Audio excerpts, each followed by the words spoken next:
miracle might have really occurred here. If we objectively look at the evidence then, and it really seems to lead in the direction of something miraculous, then we need to be open to that. After more than a century of research, where does the body of available evidence for the Exodus now lead?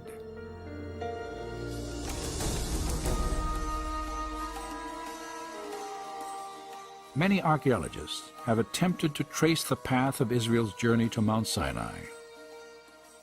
The routes they have most frequently proposed have yielded little or nothing in the way of actual confirmation.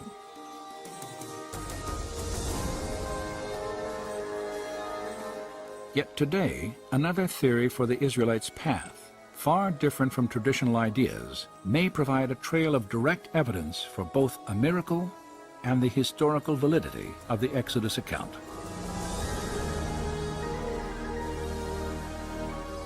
Beginning in northeastern Egypt, Egyptian records and archaeological excavations document the presence of a Hebrew slave population several centuries prior to the probable time of the Exodus.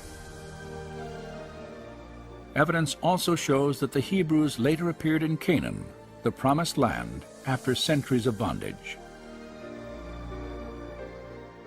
Historical documents and possibly archaeological evidence locate the Mountain of God in northwest Arabia, the site of biblical Midian.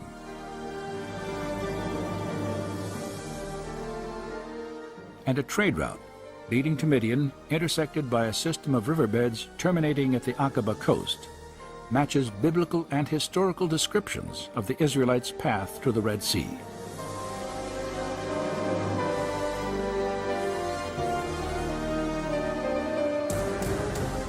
There, in the waters off Nuweiba Beach, structures resembling 18th dynasty chariot wheels lie embedded in coral on an elevated ridge that connects the Sinai and Arabian peninsulas. And the horsemen and all the host of Pharaoh that came into the sea after them, there remained not so much as one of them.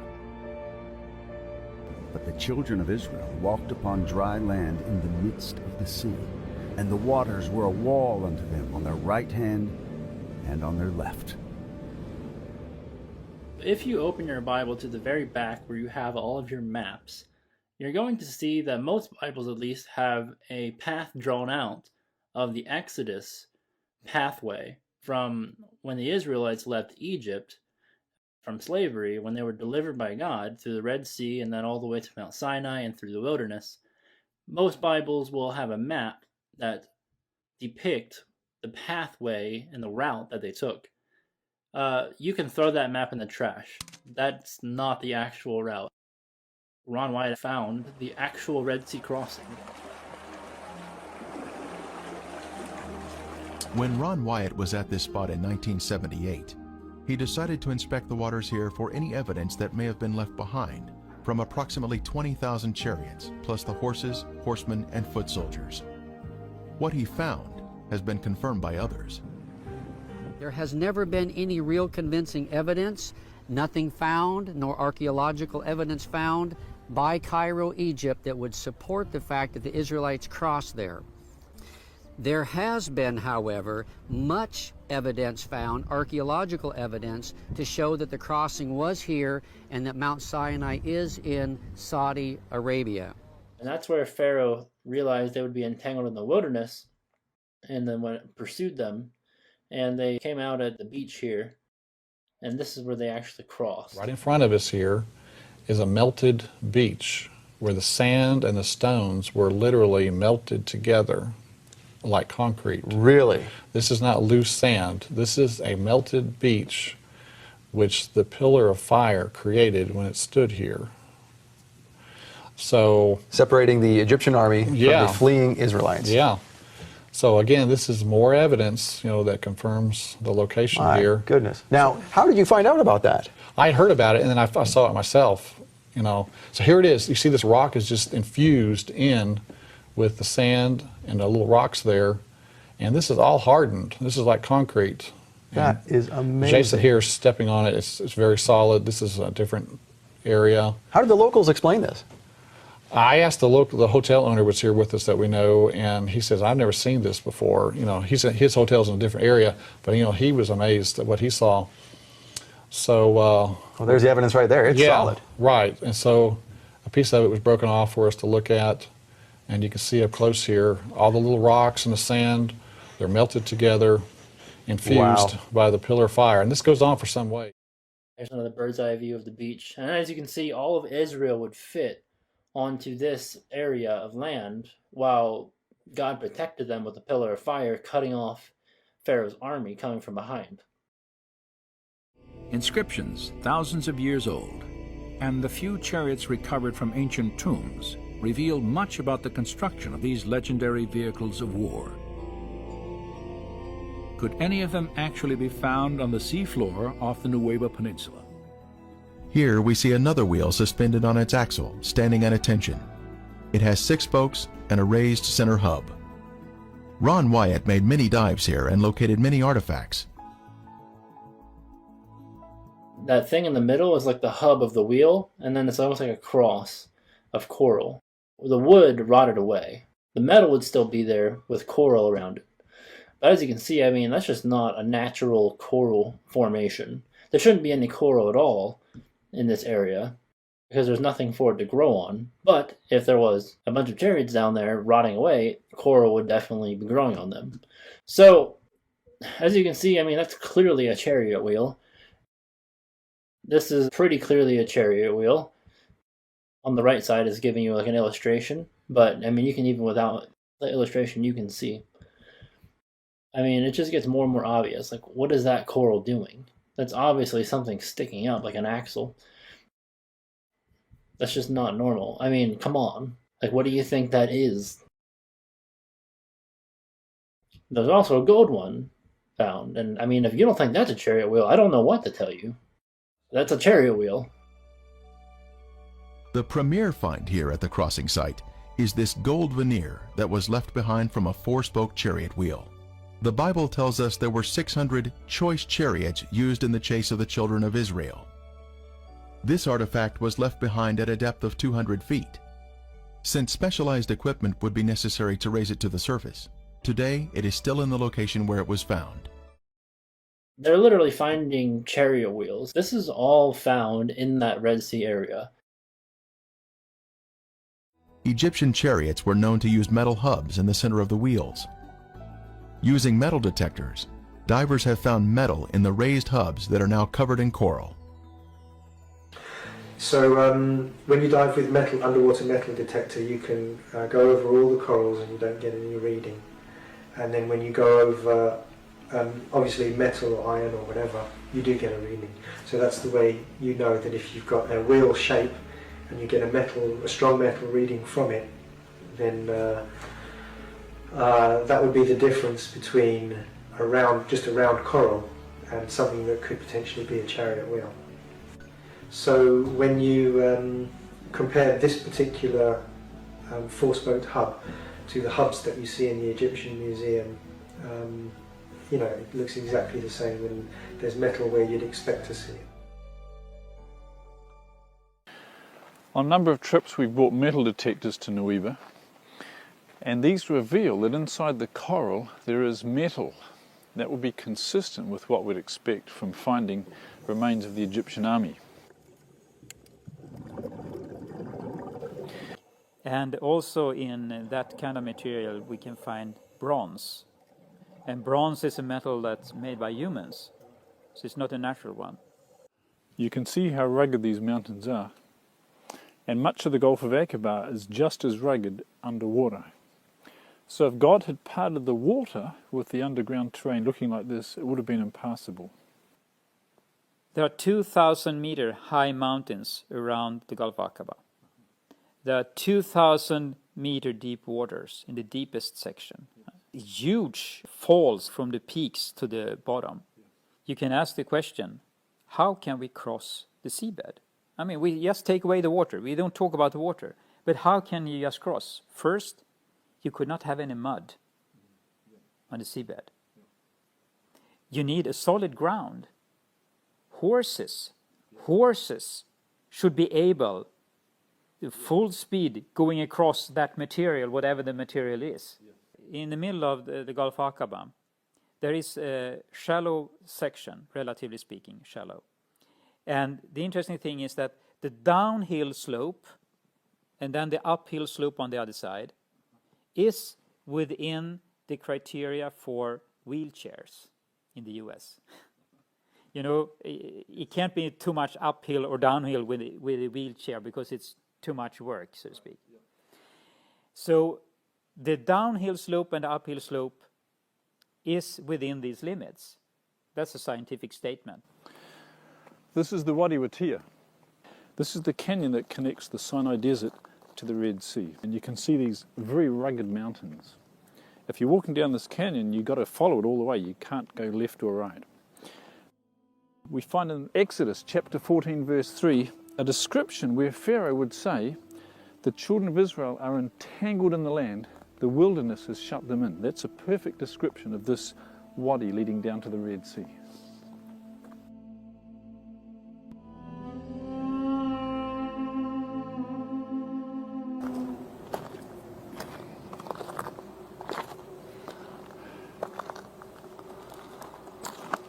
Finally, after walking about 30 kilometers through this wadi, they come to the Red Sea. You can see behind us the Gulf of Aqaba, and behind that, the mountains of Midian. The interesting thing is that the gravel at the location, in the midsection of the Gulf Aqaba, since it's shallow there, the tidal current goes back and forth and keep this clean. And immediately when you take away the water, it's like concrete. It's very, very solid. So no problem with the horses, no problem with the chariots, no problems with the oxen and the oxen chariots and so forth. Just good across. Since there are chariot parts on this side of the Red Sea crossing, could there be other chariot parts on the other side of the Gulf, showing a continuation of artifacts? On the shore opposite of Nuweiba, inspection of the seafloor in Saudi Arabia has also been conducted to see if chariot parts can be found on this side of the Red Sea crossing. While investigating the Saudi Arabian waters, Viveka Pontian found this beautiful round chariot wheel specimen with a raised center hub. This is confirmation of the chariot parts continuing to the other side of the crossing site, opposite Nuweiba. They also found a human femur bone, possibly a human rib cage. It's really hard to see. And a horse hoof. Horses are not on the Sinai Peninsula today. So, okay then, where does that come from? Why is that in the Red Sea crossing? So I think there's enough evidence here to easily conclude that this is the actual Red Sea crossing. And as we'll see in a moment here, this is definitely the Red Sea crossing because Mount Sinai is on the other side of it. The first time I came to Nuweiba, the purpose was to verify, to document, and to establish hypotheses that this could be a link in the Exodus pathway. Based on his analysis of documentary evidence, Leonard Muller had long suspected the Aqaba coast as the probable location of the Red Sea crossing.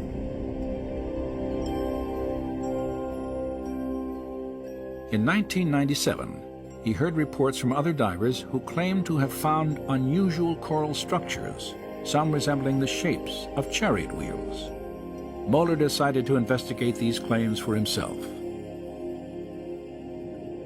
The first time I was diving there, of course, we were then looking for possible artifacts. And I had seen on some pictures what we could look for.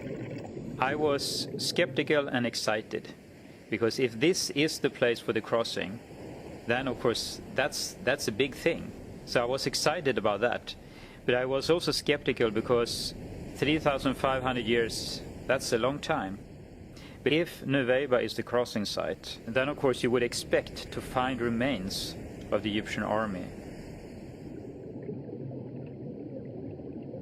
Like others who had explored Nuweiba before him, Muller immediately recognized the difficulty of this search. If we assume that a number of artifacts were spread out on the seabed, sooner or later corals would start to grow on them. And of course, if you have a number of layers of coral growing on something, it's very hard to distinguish the structure that was there from the very beginning. Though the coral complicates any search here, it may have been instrumental in preserving the shapes of ancient artifacts. For coral is a living organism that will not begin to grow on a foundation of sand or silt. Instead, it must first attach itself to a solid object, where it will sometimes conform to the shape of its host. So for instance, if it would grow on a wooden artifact, the wood would normally disappear in the seawaters after a time. But if you have corals growing on the wooden artifact, the coral could have the shape of the wooden artifact. And then the corals would consume the wooden material over periods of time, but still keep the shape of the wooden artifacts. During the course of his explorations, Moeller observed that the pattern of coral growth at Nueva differed from other parts of the Gulf.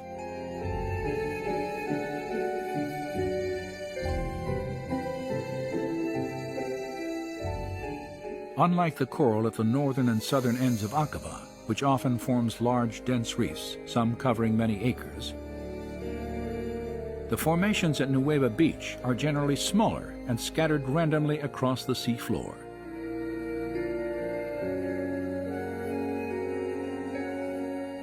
Divers familiar with the area have compared the distribution of coral here to a junkyard and the aftermath of a disaster.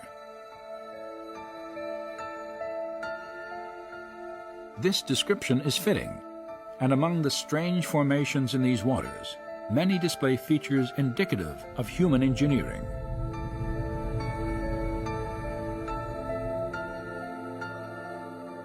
When we dive and when we film at the Nueva location, we look for certain structures, and you try to look for 90-degree angles or circular objects, wheel-like structures. So that is what you scan for, so to speak, when you dive. There are situations where you see something that looks like an axle, a hub, something that looks like a wheel, and you say to yourself, this is not a coral reef, this is a coral growth on an artifact. And that is what's different to me when I compare corals at other locations around the world. Since the earliest explorations at Nueva, one distinctive type of formation has often been identified on the sea floor. A slender, table-like structure, sometimes standing on end, with a coral-encrusted base, a straight shaft, and a circular top. It's a 90-degree angle, a right angle, between something that looks like an axle and the wheel. And you can see this in different varieties, and it looks very different from normal coral growth. And it is like a man-made structure with a coral growth on it. After reviewing photographic evidence and making several dives of his own, Moeller concluded that a more systematic investigation of the Nueva seafloor was warranted.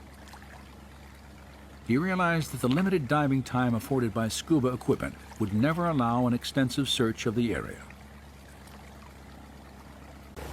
A higher level of technology was necessary, and in the spring of 2000, the team lowered a robotic camera into these waters for the first time.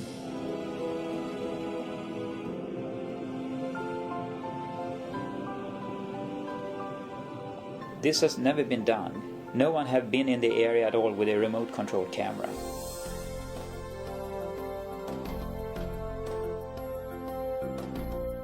Controlled from the ship, the camera was maneuvered across the seafloor, transmitting video images for study and evaluation. We have been down to some 80-90 meters, so we can go deeper down that we can't do with ordinary diving, and we can be down as long as we like. As in his previous searches at Nueva, Moeller scrutinized the coral for specific shapes. You can see that because it's a 90-degree angle. You see the seabed here, there are some structures that are just a little bit above the surface of the seabed. They have a cross-like appearance, it's 90-degree angles, and there's a hole in the middle. So the hub would be here? Possibly a hub there, yeah. And the wheel would be a circle around. This would be the rim of the wheel here. Yeah. Okay. So this could be a spoke here, possibly? Yeah, possibly a spoke? Yeah. And what would the diameter of that rim be? That's a good question, but we would expect it to be about 1 meter, about 3 feet wide. Okay. In diameter.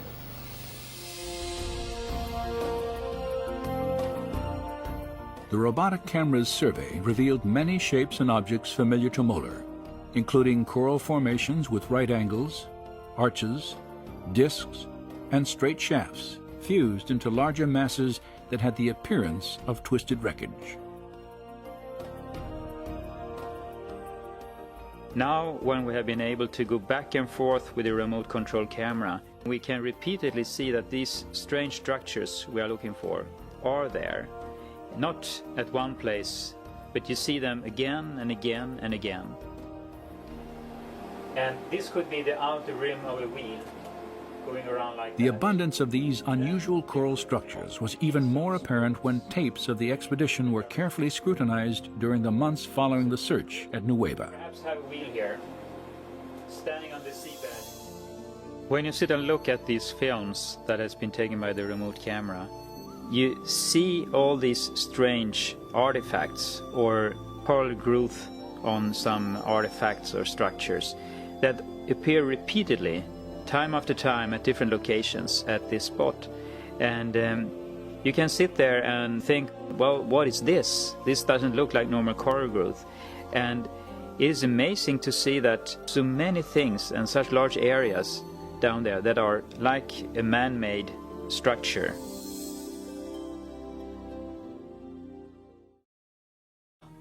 The Egyptians lying dead on the shore after they came across. So I figured there must be some stuff on the Saudi side.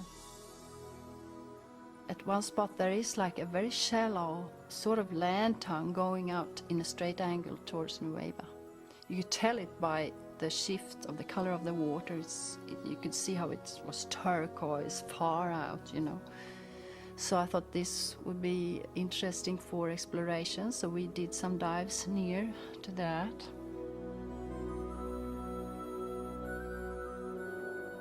The scattered, irregular coral formations on the Saudi side of Aqaba resemble those previously found off the Nueva Peninsula.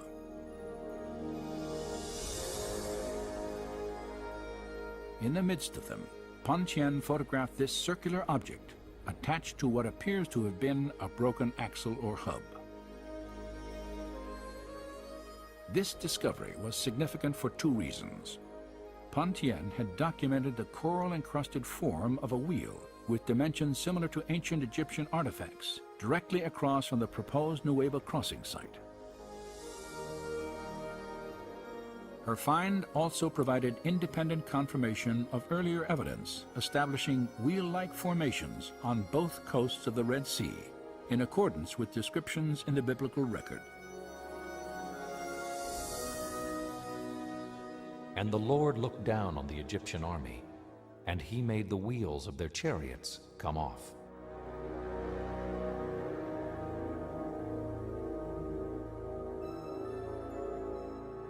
A common question is, why didn't you bring up artifacts? And there are several answers to that.